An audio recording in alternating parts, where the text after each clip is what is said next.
Hello, good morning. कसे आहात सगळे? मजेत आहात ना? असलंच पाहिजे. भरपूर दिवस झाला मी मला डायलॉग नाही मारला. चहा नाश्ता झाला आहे. हा रव्याचा डोसा आहे, बनवते. पीठ सासूबाईंनी भिजून ठेवलं होतं. ठीक आहे, चहा करते. एका साईडला चहा ठेवला, एका साईडला रव्याचा डोसा आहे. माहीत नाही कसा होतो, मी पहिल्यांदाच करते. साधा डोसा मी नेहमी करते, हा डोसा आता करायला घेतला आहे. सगळ्यांचा नाश्ता झाला आता, ह्यांचा राहिला होता, मग त्यांच्यासाठी आता करायला घेतला आहे. तूप टाकलं आहे, बटर करून जास्त वापरत नाही, घरातलं तूप वापरतो.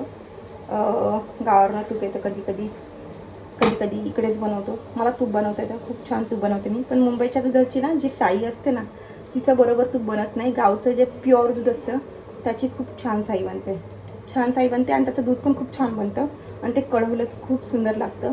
मी रिधानला आय थिंक 2 वर्ष दूध चारलं होतं. मला स्वतःला तूप आवडत नाही. रिधानला तूप खातो, पण तो पण नाही करतो. रिधानाचं पण सेमी, तिला पण काही जास्त तूप आवडत नाही, त्यामुळे ती तूप मे बी ती नाहीच खात. पण सकाळी तिचा व्हिडिओ कॉल झाला होता. मस्त खेळते, पोहे खाते एका हाताने, 1 घोट पाणी 1 घास पोहे, हा तिचं कॉम्बिनेशन चालू होतं. आणि माझे दादा आणि बहिणी, सगळ्यात मोठा भाऊ आहे, चुलत भाऊ माझा, गावी गेला आहे. तेव्हापासून ही त्या दोघांच्या मागे फिरते, दादा बहिणीच्या. त्याच्या सासरी जाऊन आली, त्याच्याबरोबर इकडे तिकडे फिरून आली. देवळात सकाळी 5:30ला उठते पोरगी आणि देवळात जाते गणपतीच्या. अष्टविनायकमधलं ओझर माझं गाव आहे, पप्पाच्या साईडचं. तर हप्त्यातनं एकदा ती तिकडे जाते सकाळी लवकर उठून. म्हणजे ही पोरगी एवढी हुशार आहे, काय सांगायचं तिच्याबद्दल. तर चालले, मजा करते गावी.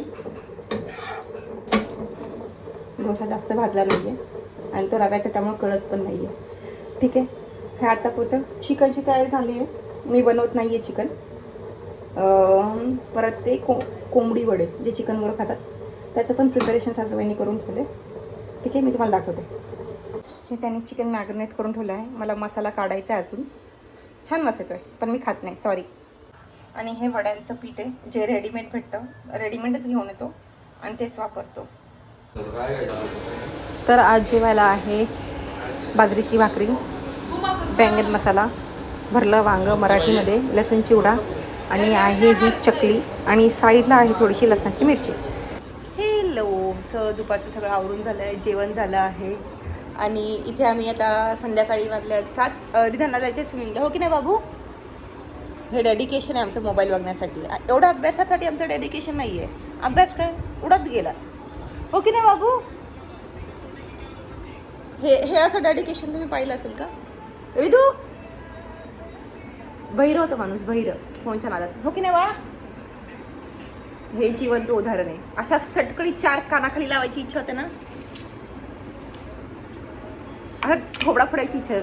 असं फार असं गालावरती अशी बोट आली पाहिजे. जसे आमचे आईवडील आम्हाला मारायचे नाही एखाद्या गोष्टीची चुकी केल्यावरती, तशी यांना धोपटलं पाहिजे. मग यांना कळेल वस्तूंची किंमत आणि वेळेची किंमत. हे फुकटचं भेटलं आहे ना, म्हणून हे सगळे नखरे आहेत. जाऊ दे, मी माझा BP जास्त हाय नाही करते. ठीक आहे, मी नाश्त्यासाठी केली आहे चीज मॅगी, आणि इथे माझी कॉफी पण मी करून ठेवली आहे.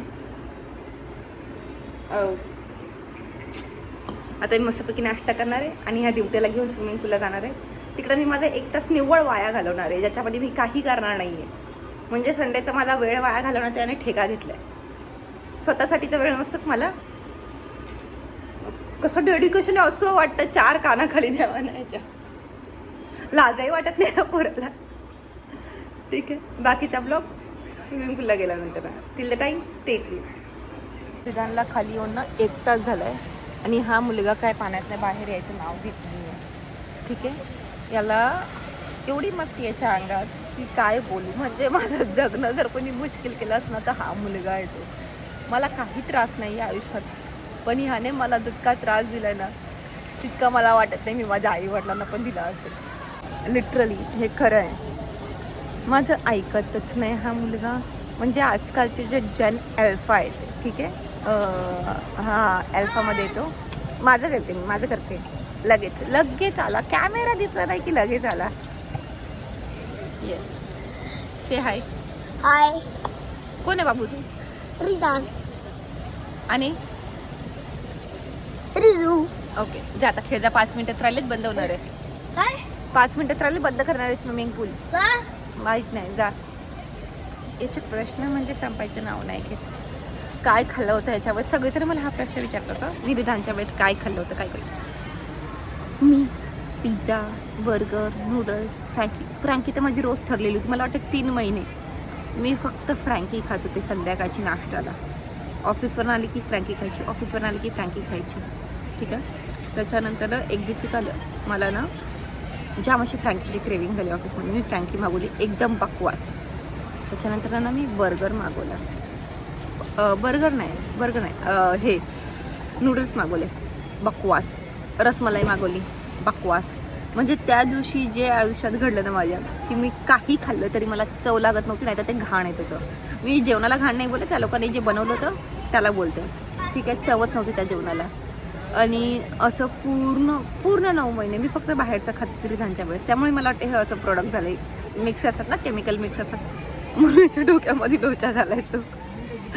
जोक्सपाट. माझा मुलगा खरंच खूप हुशार आहे, फक्त तो ऐकत नाही आणि थोडाफार हट्टी आहे. पण आजकालची जी मुलं आहेत ती खूप हट्टी असतात. ती खरंच आईवडिलांचं ऐकत नाही का? आपल्यामध्ये तेवढे पेशन्स नाही म्हणून असं होतं, हे मला माहीत नाही खरं. पण आपण कसं मम्मी पप्पाने डोळे जरी दाखवले तरी आपण एका जागेवर शांत बसायचं, कारण का आपल्याला माहिती आहे काहीतरी आपण कांड केलं आहे. आणि जास्त न बोलता आपण चुपचाप जिथे आहे तिथे गपचूप बसायचं. पण यांना डोळे वाचा, मारा, बोला, फरकच पडत नाही. निर्लज्ज झाली ती पोरं, निर्लज्ज. आणि आता आपण मारायला गेलं तर आपल्या आईवडील काय म्हणतात, नको मारू ग, लेकरू आहे. आम्ही लेकरू नव्हतो, पण नाही, स्वतःची पोरं धोंड्यावानी कुठं. आणि ही नातवंड ही प्यारी असतात त्यांना. म्हणजे काय आहे ना, आपण आपल्या आईवडिलांनी आपले एवढे लाड नाही केले जेवढे आपण यांचे करतो. आपण यांना एवढं मारलं नाही जेवढा आपण मार खाल्ला. आणि त्यात पण आपल्या आईवडील आपल्याला हे बोलतात की तुम्ही यांना मारू नका. टफ लाईफ आहे मिलेनियल्सची, माहिती आहे.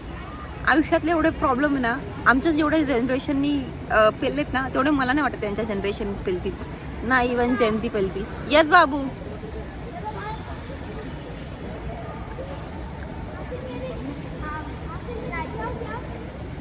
काही नाही होऊ शकत आपल्या लोकांचं, कारण का पोरं अशी दिली देवानी.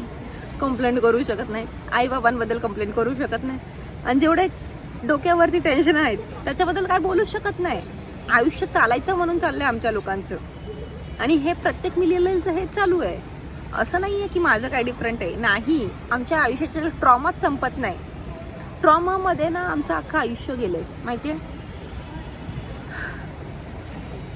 अभ्यासाचा ट्रॉमा, ऑफिसचा ट्रॉमा, कॉलेजचा ट्रॉमा, पोरांचा ट्रॉमा, EMIचा ट्रॉमा चाललंय. 2 दिवस सुखाचे गेले ना, भीती वाटायला लागते. अरे आयुष्यात सगळं नीट चालू आहे ना, काही चुकीचं नाही केलं ना मी. नंतर काय चुकतं, हा बाबा नॉर्मल चालू आहे. म्हणजे आयुष्य नॉर्मल. आम्ही सुखाचे क्षणच एन्जॉय करू शकत नाही टेन्शन घेतल्याशिवाय. एवढी टेन्शन घ्यायची आम्हाला सवय झाली. 2 दिवस जरी शांत असेल ना तरी अरे यार आज शांत झालं, काही चुकीचं नाही चाललं ना, देव एवढा कसा काय खुश झाला. माहिती, देव आमच्यावरती खुश नाही आहे, माहिती आहे आम्हाला. देवाने आमच्या आयुष्यात सगळ्यात डिफिकल्ट करून टाकलं आहे. एवढं डिफिकल्ट ना खरंच कुणाचं नसेल. आणि त्यात 2 दिवस सुखाचे आले की भीती वाटायला लागते, बाबा नको ते सुख. पण ते सुखानंतर जो ट्रॉमा येतो ना, किंवा जे सुखानंतर टेन्शन येतं ना, ते जास्त भयानक असतं. त्यामुळे जे छोट्या गोष्टी लाडतात पडतात ना त्या चालतात. असं फटकचं येऊन गाडीनं असं उडवून टाकण्यासारखं नको आहे. ठीक आहे. त्यामुळे देवाला एकच प्रार्थना आहे, जे चाललंय ते नीट चालू दे. अजून डोक्याला ताप नको देऊ. आज जास्त बोलले ना, काय करू, फ्रस्ट्रेशन आहे डोक्यातलं, काय नाही होऊ शकत. बाय, ठेवते.